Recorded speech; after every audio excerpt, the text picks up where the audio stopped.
మన తెలుగు కథలకి స్వాగతం.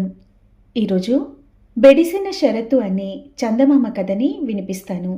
రచన కొర్రపాటి పద్మావతి గారు. ఒక చిన్న గ్రామంలో శేషయ్య అనే కటిక పేద రైతు కూలి ఉండేవాడు. అతను పొలం పనులలో ఎంత శరీర కష్టం చేసినా తిండికి బట్టకు పోగా వెనుక వేసుకునేటందుకు ఏమీ మిగిలేది కాదు.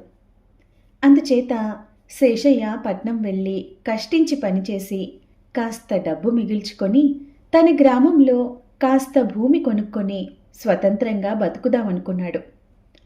శేషయ్య పట్నం చేరి కనిపించిన వాళ్ళనల్లా పని అడిగాడు. కానీ ఎవ్వరూ ఇవ్వలేదు. ఏం చేయటానికి పాలుపోక ఒక కోమటి దుకాణం ముందు కూర్చున్నాడు. దుకాణదారైన శెట్టి బయటకు వచ్చి, "ఎవరు నువ్వు?" అని శేషయ్యని అడిగాడు.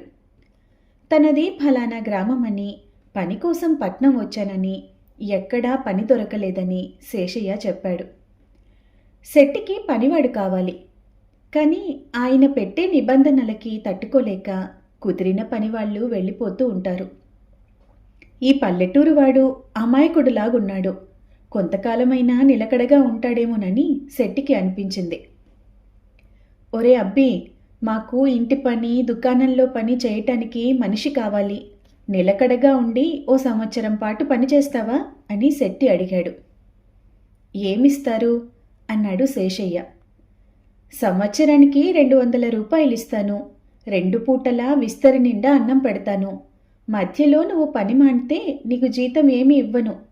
నేనే నిన్ను మధ్యలో పంపదలిస్తే రెట్టింపు జీతం ఇచ్చి మరీ పంపుతాను. ఈ షరతు నీకు సమ్మతమైతే పనికి కుదురు" అన్నాడు శెట్టి. ఈ షరతులకి శేషయ్య సంతోషంగా ఒప్పుకున్నాడు.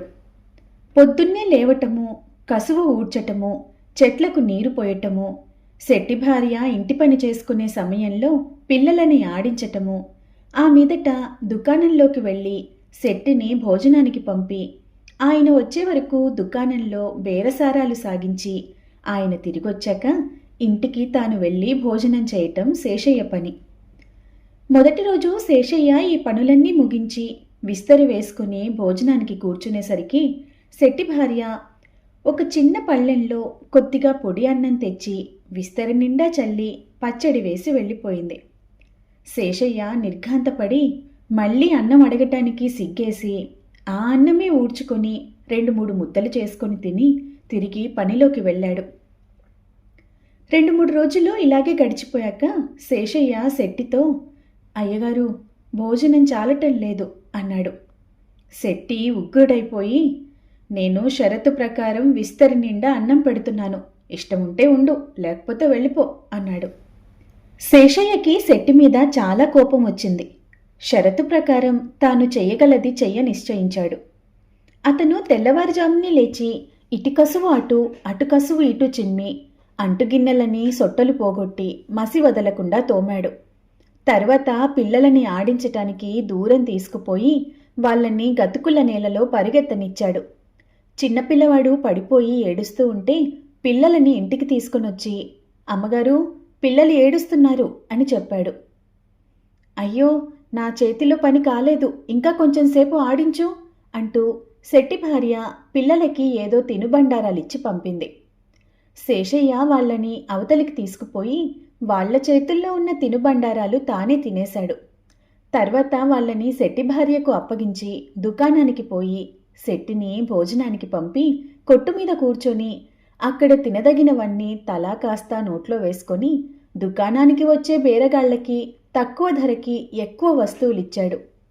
శెట్టి భోజనం చేసి ఇంటి నుంచి దుకాణానికి రాగానే శేషయ్య ఇంటికి వెళ్ళి 3 విస్తళ్ళు కలిపి ఒకే విస్తరిగా కుట్టి తెచ్చి భోజనానికి కూర్చున్నాడు. శెట్టి భార్య ఆ విస్తరి చూసి ఆశ్చర్యపడి ఏమీ అనలేక విస్తరి నిండా అన్నం రాల్చింది. శేషయ్య ఆ అన్నం తిన్నంత తిని మిగిలింది వీధిలో కుక్కలకు వేశాడు. ఆ సాయంకాలం శెట్టి భార్య శెట్టితో శేషయ్య విస్తరి మాట చెప్పింది. ఆ రాత్రి శెట్టి శేషయ్య భోజనానికి కూర్చున్నప్పుడు, "ఇంత పెద్ద విస్తరి నిండా అన్నం పెట్టం" అన్నాడు. "మీ షరతులో విస్తరి పెద్ద చిన్న అనే మాట లేదే, కావలిస్తే నలుగురిని పిలిచి అడుగుదాం" అన్నాడు శేషయ్య. నలుగురికి ఈ గొడవ తెలిస్తే తన పని నగుబాటు అవుతుందని శెట్టి మాట్లాడకుండా ఊరుకున్నాడు. శేషయ్య ఉదయం పూట మొక్కలకి నీళ్లు పోసేటప్పుడు ఒక బొక్కెన నీరు తీసుకొని చిన్న లోటాతో అన్ని మొక్కలకి నీరు పోస్తూ వచ్చాడు. అందుచేత నీరు చాలక తోటంతా క్రమంగా ఎండిపోయింది. చెట్లు ఎండుమొహం పట్టాయి, నువ్వు నీళ్లు పోయటం లేదా అని యజమాని అడిగితే శేషయ్య మొక్కల మొదళ్లలో తడి చూపాడు. శెట్టికి శేషయ్య చేసే పని చాలొచ్చింది. కానీ అతన్ని పంపేయాలంటే నెలైనా పూర్తి కాకుండానే 400 రూపాయలు ఇచ్చుకోవాలి. అందుచేత శెట్టి ఇరుకున పడి ఏమీ చేయలేక ఊరుకున్నాడు. ఇంతలో శెట్టి బావమర్తికి పెళ్లి సంప్రదింపులు జరుగుతూ ఉంటే అత్తవారి ఊరు నుంచి పిలుపు వచ్చింది. శెట్టి తన వెంట శేషయ్యని కూడా బయలుదేరదీశాడు. శెట్టి భార్య తన భర్తకి కుడుములు చిత్రాన్నము మూటగట్టి శేషయ్యకి పచ్చడి చద్ది కట్టి ఇచ్చింది. ఇద్దరూ వేకువనే బయలుదేరారు. శెట్టి గుర్రం సవారీ అయ్యాడు. శేషయ్య కాలినడకన వెనుకగా బయలుదేరాడు. వెనుకగా వస్తున్న శేషయ్య శెట్టి మూటలో నుంచి కుడుములన్నీ తినేశాడు. మధ్యాహ్నానికి వాళ్ళు ఒక చెరువు వద్దకు చేరారు. శెట్టి కాళ్ళు చేతులు కడుక్కోటానికి వెళ్ళినప్పుడు శేషయ్య శెట్టి మూట విప్పి గుర్రం ముందు వేసి ఎటో చూస్తూ నిలబడ్డాడు. శెట్టి తిరిగొచ్చి, అయ్యో పాడుగుర్రం, నా కుడుములన్నీ తినేసింది అని దిగులు పడ్డాడు. పోనీలేండి, నా మూట నుంచి ఇద్దరము తిందాము అన్నాడు శేషయ్య. ఓరి అప్రాచ్యుడా, అదేలారా తినేది అని శెట్టి చిర్రుబుర్రులాడాడు. అప్పుడు శేషయ్య శెట్టితో, అయ్యగారు, నేను గుర్రం మీద ముందుగా మీ అత్తగారి ఊరు వెళ్ళి మీకు భోజనంతో పాటు అన్ని ఏర్పాట్లు చేయమని చెప్పి తిరిగొస్తాను, సరేనా అన్నాడు. శెట్టి సరేనన్నాడు.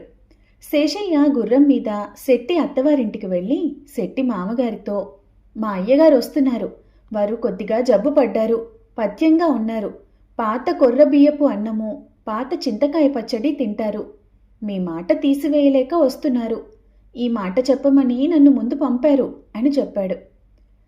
శెట్టి మామగారు ఈ వార్త విని చాలా చింతించాడు. శేషయ్య వెనక్కి తిరిగి వెళ్ళి శెట్టిని కలుసుకొని, మీ అత్తవారింట మీకోసం బ్రహ్మాండమైన ఏర్పాట్లు చేస్తున్నారు అని చెప్పాడు. శెట్టి అత్తవారిల్లు చేరగాని అందరూ ఆయన ఆరోగ్యం గురించి అడిగేవారే. అదేమీ అర్థం కాక శెట్టి మౌనంగా ఉండిపోయాడు. తర్వాత భోజనానికి కూర్చుంటే కొర్ర అన్నము చింతకాయ పచ్చడి వేశారు. అది శెట్టికి అర్థం కాలేదు. కానీ ఆకలి మీద ఉండి అదే తినేశాడు. దాని ఫలితంగా శెట్టికి ఆ రాత్రి కడుపులో గుడగుడ ఆరంభమయ్యి అతిసారం చేసి నీరసం పట్టుకుంది. శేషయ్య పక్కనే ఉండి, రాక రాక వచ్చిన అల్లుడికి చేసే మర్యాద ఇదేనా అని రోషం ఎక్కించాడు. శెట్టికి పౌరుషం వచ్చింది. వచ్చిన పని చూడక అత్తవారింట ఎవరికీ ఏమీ చెప్పక ఇంటికి తిరుగు ప్రయాణమయ్యాడు.